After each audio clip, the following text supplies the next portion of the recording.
नमस्कार दोस्तों, अमृत कलश में आपका हार्दिक अभिनंदन है। आइए हम चर्चा करते हैं छठ के पावन पर्व पे।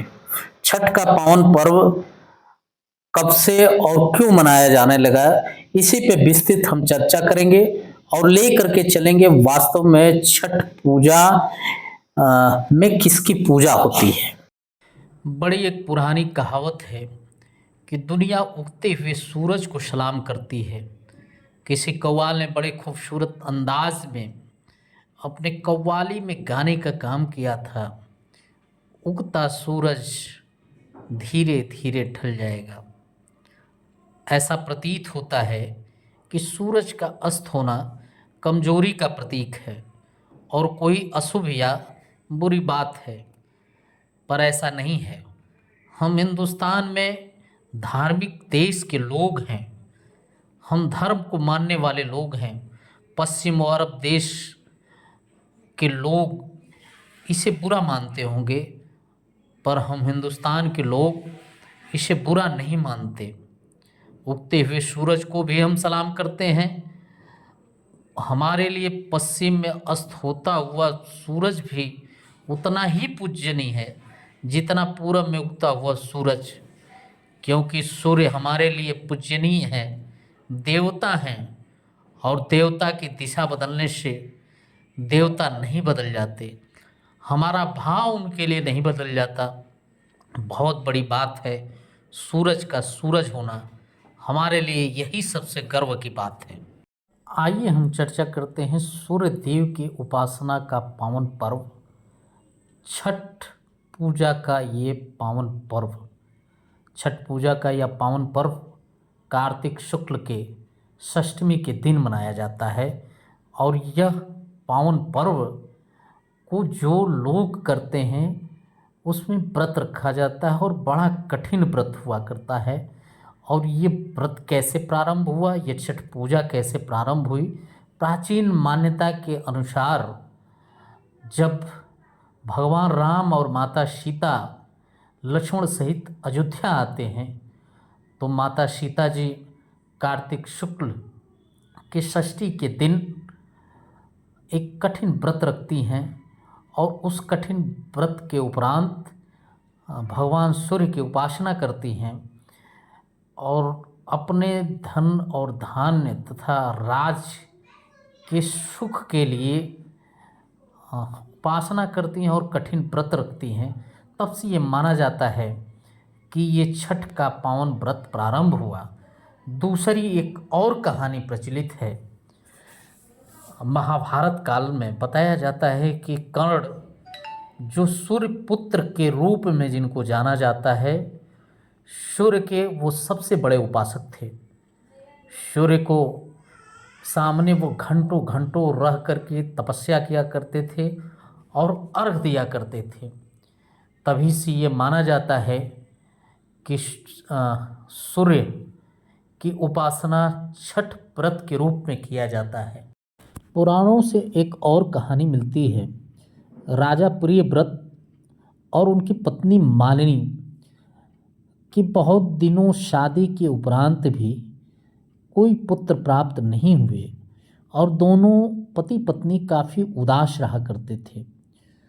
उसी समय महर्षि कश्यप उनके राज दरबार में पहुंचते हैं और दोनों लोगों के उदासी का कारण उनसे पूछते हैं।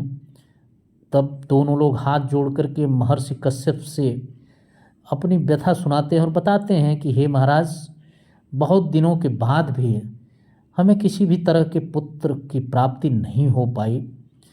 तब कश्यप ऋषि उन्हें सलाह देते हैं कि कामिष्ठी यज्ञ राजन आप कराएं।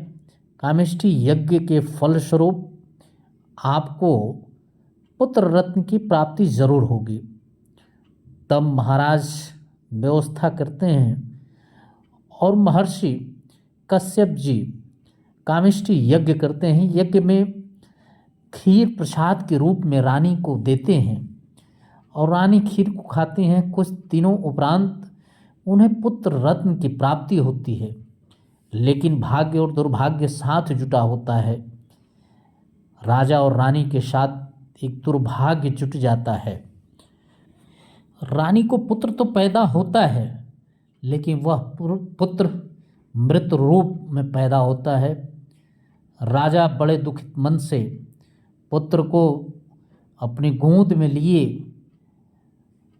दाह संस्कार के लिए शमशान घाट पे पहुंचते हैं और अनायास ही मन में उनके ख्याल आता है कि मैं इतना अभागा व्यक्ति हूँ, क्यों न यहीं अपने प्राण को त्याग कर दूँ। तब उसी वक्त उसी शमशान घाट में देवसेना यानी छठी माता वहाँ प्रकट हुई, जिन्होंने छठी देवी के रूप में भी जाना जाता है। उन्होंने राजा को बताया कि अगर उनकी सच्चे मन से विधिवत पूजा करें और व्रत रखें, उनके मन की सारी इच्छाएं पूरी होंगी। देवी ने राजा को पूजा करने की सलाह दी। राजा ने देवी की सच्चे मन से पूजा किए और रानी व्रत रखी।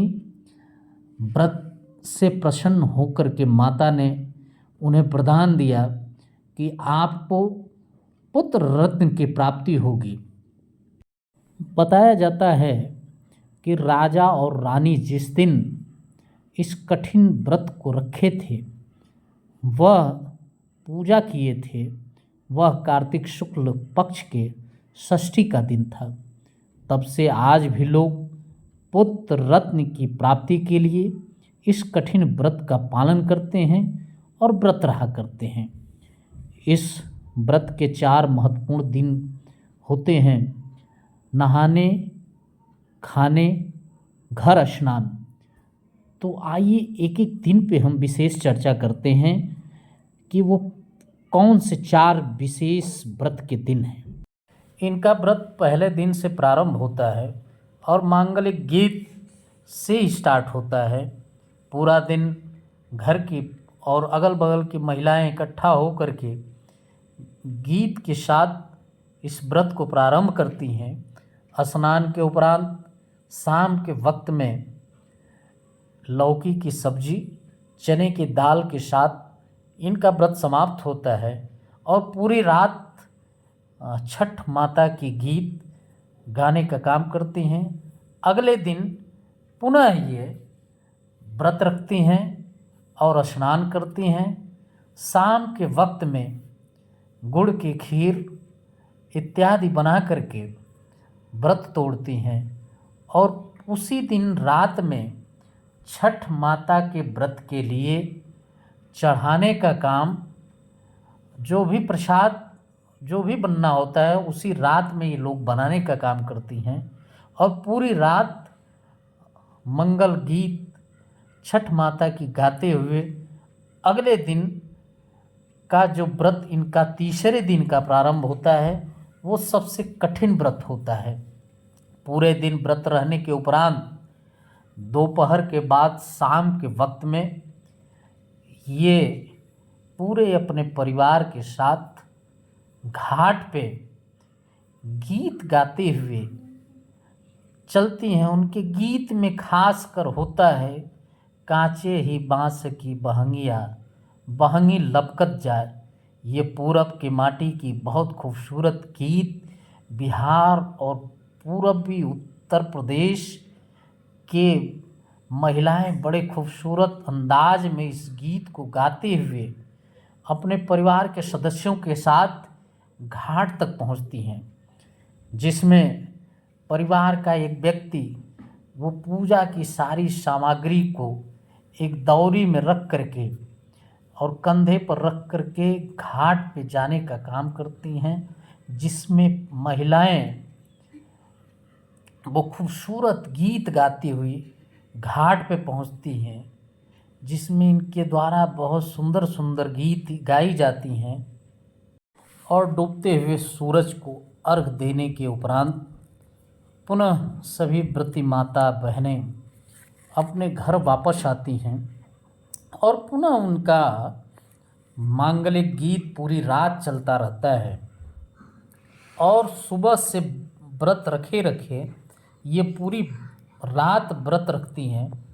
पुनः सुबह यानी उषा का अर्घ देने के लिए ये घाट पे मांगलिक गीत गाते हुए पहुंचती हैं।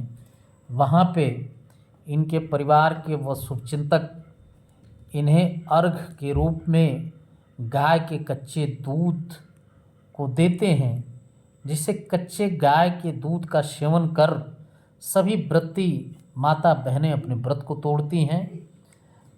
तो ऐसे कठिन व्रत हमारे उत्तर प्रदेश और बिहार कर खास महिलाएं रखने का काम करती हैं। पुराणों के दूसरी मान्यता के अनुसार बताया जाता है कि नवरात्र में पूजे जाने वाली माता कात्यायनी को भी छठ माता का अवतार माना जाता है। बताया जाता है कि भगवान ब्रह्मा की मानस पुत्री के रूप में इनका अवतार हुआ था। मानस पुत्री का मतलब कि इसमें शरीर की कोई भूमिका न हो, जिससे मन से मन का मिलन हुआ, तरंगों से तरंगों का मेल हुआ और ब्रेन को एक ताकत मिली और संतान की उत्पत्ति हो जाती है। ऐसे मानस पुत्री के रूप में जन्मी माता कात्यायनी को भी माता छठ का स्वरूप माना जाता है। बहुत बहुत धन्यवाद। उम्मीद करूँगा आपको वीडियो पसंद आई होगी। अगर वीडियो पसंद आई हो तो लाइक करें, शेयर करें और चैनल को सब्सक्राइब करने की कृपा करें। मिलते हैं पुनः आने वाले अगले वीडियो में।